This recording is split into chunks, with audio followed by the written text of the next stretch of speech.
Alright, here is the video review for Transformers Kingdom Voyager Tigatron. I've been waiting for him for a while, and he's finally here. And also, as a bonus in his box, I finally got the shiny Unicron Kingdom collector card. The sticker underneath is a picture of him in planet mode eating a planet. But yeah, I wasn't sure if I was good. I wanted to get him, but he seems to be randomly packed like all the other ones. And I had not gotten him yet, and with only a few Kingdom figures left that come with the trading cards, I was worried I wasn't going to. But right there in Tigertron was the Unicron card, and I'm super stoked about that. Here he is in Tiger mode, and again, shares a transformation and a lot of design similarities with Deluxe Cheetor. He is a Voyager. He is larger, just to show off, like he is bigger. There are some differences in the figure. He doesn't have the little breakable tab here on the head that transforms a little differently. You can see there's an extra joint here in the feet, and overall a little bigger. But it makes sense that they're similar. You still got the same feet back here, just due to the fact that originally they were remolds of each other in the original line.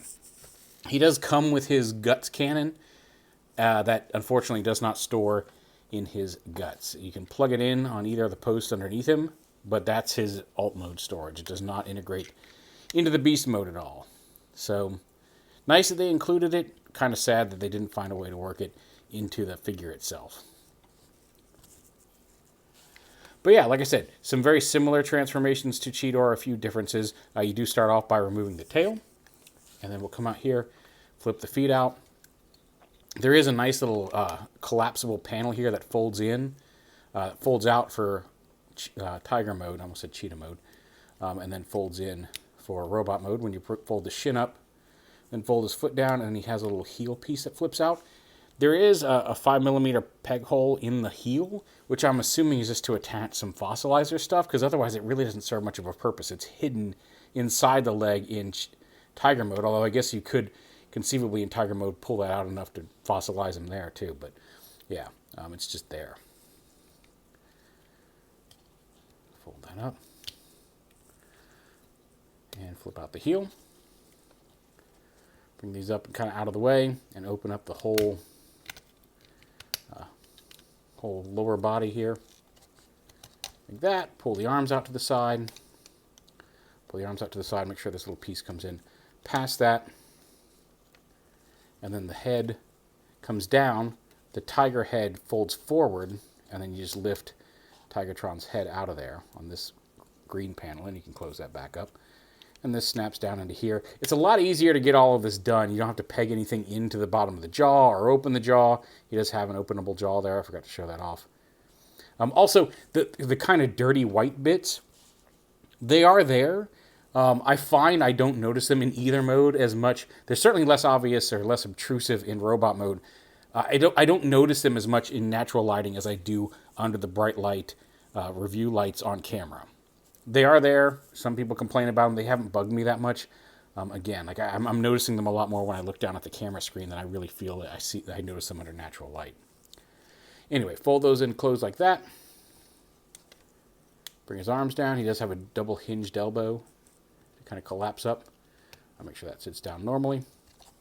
And then you can you can't really easily cross them. You can cross them behind his back. They don't peg into each other or anything, but you can kind of hide him behind his spine at all. He does have a little flap here that can lift up to allow for leg movement and posability here on his back. But there is Tigatron in robot mode.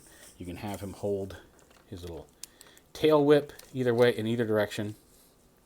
And then he does have his guts cannon. And again, no real way to, especially in this mode, there's no real place to store him. You can kind of store him on his forearm, but yeah, he pretty much holds his weapons. He's got a ball joint at the neck, although very limited due to the squareness of the back of his head. But he can look around, dual hinge shoulders, a little bit of crunch there, independent of the ab piece.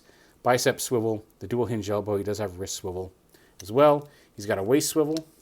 He's got dual hinge hips, a thigh swivel, single hinge knee, and then a little bit of ankle tilt there in front to back on his feet. So you can get him in some good poses. And he's pretty stable. Plus that heel piece can kind of, if you've got him tilted forward a little bit, can fold down to support him.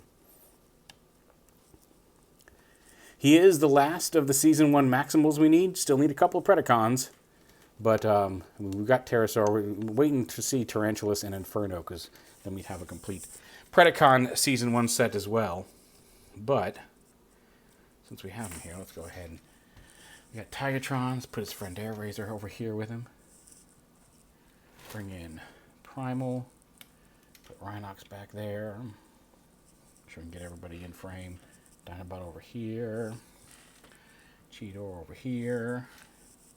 Rat Trap down front. I know Rat Trap should technically be a little bit bigger, but that's a really nice group shot. That's a really nice group display on the shelf. I like the varying sizes. I like Rat Trap being a little smaller. I think he's a great little figure. But Tigertron fits right in, and there you go. There's your Season 1 Maximals. I'm super stoked to have him. I'm glad he showed up. Mine came from Amazon. No, this one came from Pulse. Amazon, I think, has been shipping him. Mine came from Hasbro Pulse. People have been finding him in store. Online retailers either have them or should be getting him soon. So he's out there.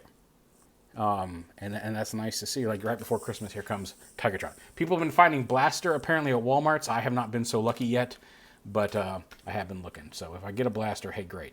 But Tigertron's here, completing the Season 1 Maximals. I know I've said that a few times, but just a great looking group. Looking forward to doing the same with the Predacons. I highly recommend, if you've been collecting them, if you have any interest in Beast Wars, I think these Kingdom figures have been a nice addition to that collection. Even with some of the things that I don't like about, like I said, Rhinox, I feel it could be a little better. But all in all, a very nice collection. Tigatron is the last one here in the set, and he's pretty great.